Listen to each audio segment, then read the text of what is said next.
Greetings, people of the world. Well, I'm not much of a public speaker, but the moment I heard that this would be an opportunity for me to talk about my favorite punctuation mark, the three dots over there, what we call the ellipsis, I thought, why not? I mean, it would be really interesting to talk about something that basically represents silence. Let us leave that irony on the side first and start with a simple step. I want you all to breathe. Do not take a breath, just breathe. Technically, I'm not even asking you to do anything, since you all are normally breathing already. But now that you notice that you are, in fact, breathing, something invisible has been made visible. And that representation of being alive in this very instantaneous moment is the ellipsis, these three dots. Just like the subtitles on a Netflix show when the characters are quietly existing in the frame without even any dialogues, irrespective of language. Now, talking of dots, how can we forget the most famous one, our very own home, the Earth, the pale blue dot, as described by the famous scientist Carl Sagan.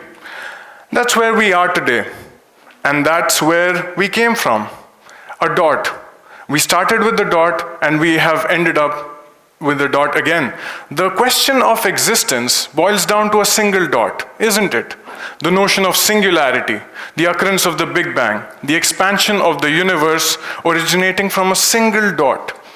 Very much like one dot multiplying into three, like the ellipsis.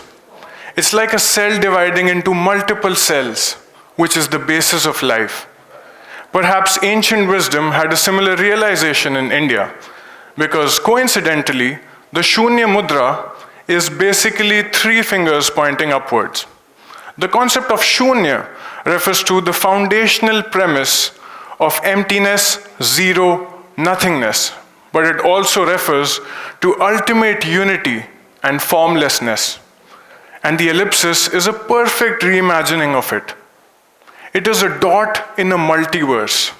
It is a void, a pause, an empty note, but a hopeful one.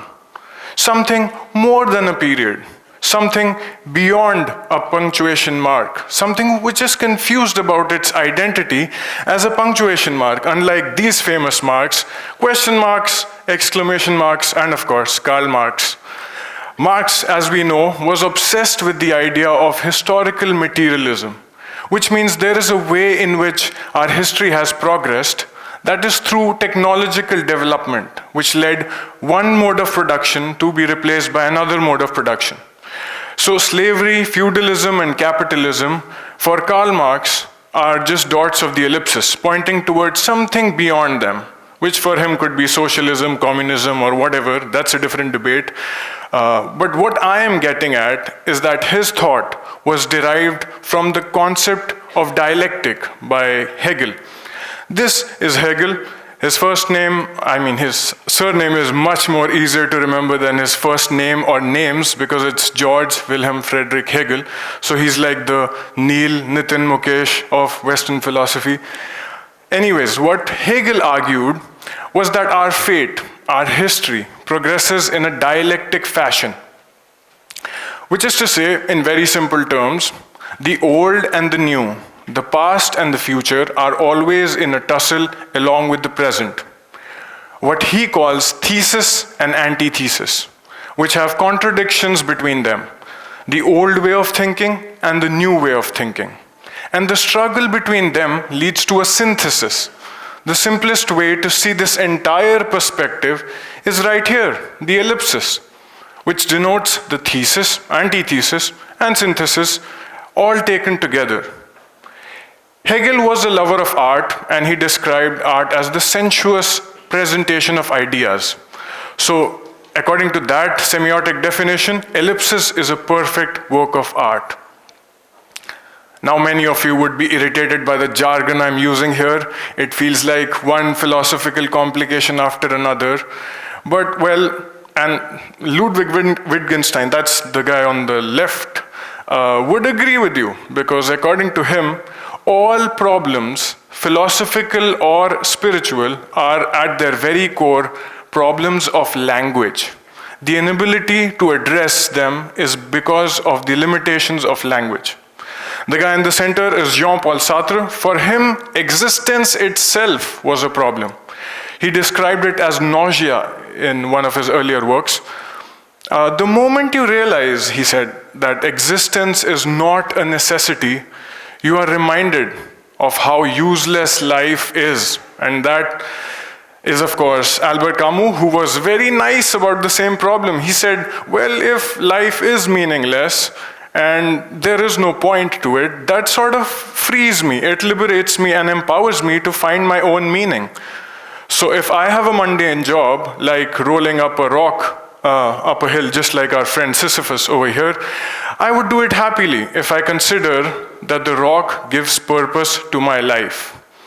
And suddenly, this uphill slope would transform into a flattened path, like an eternal ellipsis, one dot after another.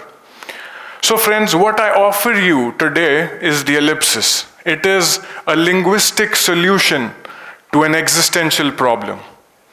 These three dots will take us back to Buddha's middle path to avoid extremes in everything, very similar to what Aristotle proposed in his Golden Mean, to practice moderation. And the multiplicity of the symbol also refers to Jain philosophy of Anekantvad. That is the concept of many-sidedness. There are many dimensions to look at things from. It is not a full stop, but a multiple of them together. So you can perceive things differently beyond the single lens of right or wrong. Just as in the famous story of the blind and the elephant, which we are taught at school, the same thing may appear differently to different people. But in this current universe, we have to bear with the noise all around. In a world loud and aggressive, ellipsis teaches us the importance of shutting up, which I'm not doing right now. It is indeed significantly productive to keep quiet and experience emotions and values that reaffirm life, like hope and patience, that allow you to observe, to discover your own purpose, and to persistently work towards it and accept the obstacles and achievements with humility in order to have hope again. It's a cycle for others to experience the same beautiful journey. This journey marked by more and more ellipses. Others who are not as privileged or fortunate as you. As a famous poet once said, let everything happen to you, beauty and terror, because no feeling is final. The ellipsis is a work in progress, one day at a time, one step at a time, one dot at a time. It's the very passing of time. One cup of tea after another for some in winter, one battle after another for the one selling you tea, and the long sighs between the sips, the boiling of tea leaves, that feeling on a tea stall, it is all an ellipsis. An ellipsis is a hug to yourself, where language is reminding you that even in the middle of the sentence when you're standing there, you're not alone. It is also a brutal fact that you are replaceable, but within a fold, quite irreplaceable. You're one in a million, one dot in a million, but still just one in a million. It literally says, bro, get in line. There is a queue here. And as much as you want to stand out from the crowd, you can only move forward if we all move forward. It's like an imperfect line, a broken line.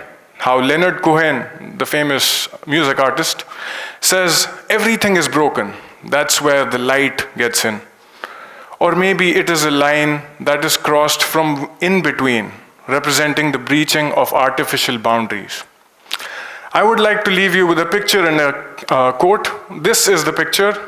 That is my grandfather and my great-grandfather, whom I lovingly called Bude Dada, which translates to old grandfather. We lost him a couple of years ago. He was 104 years old. He was a farmer all his life and barely knew how to read or write. He never went to school, but decided he shall send his son to one. His son, my grandfather, went to school, completed it, and fought hard to go on to pursue college. His son, my father, trained hard, became an army officer, and decided to push his children, me and my sister, on a path of education and excellence. And when I finally got a government job, which is considered to be seemingly prestigious, I visited my Bude Dada to thank him for the decision he took over 8 years ago of sending his son to school. I told him he was the chief reason behind my success, and this is what he had to say. Nothing. And this is the biggest motivational quote of my life. The person who was single-handedly responsible for uplifting an entire family had nothing to say. He didn't even recognize me well. Old age had crept in, time had done its job, memory had done its job. And in a way, his stare was telling me that you just have to do your job, do the right thing, reminding me of my humanity, to do decent things irrespective of rewards or punishments or judgment days years later. Because we are human, we do decent things, and the ellipsis is here to remind us of our humanity. Thank you so much.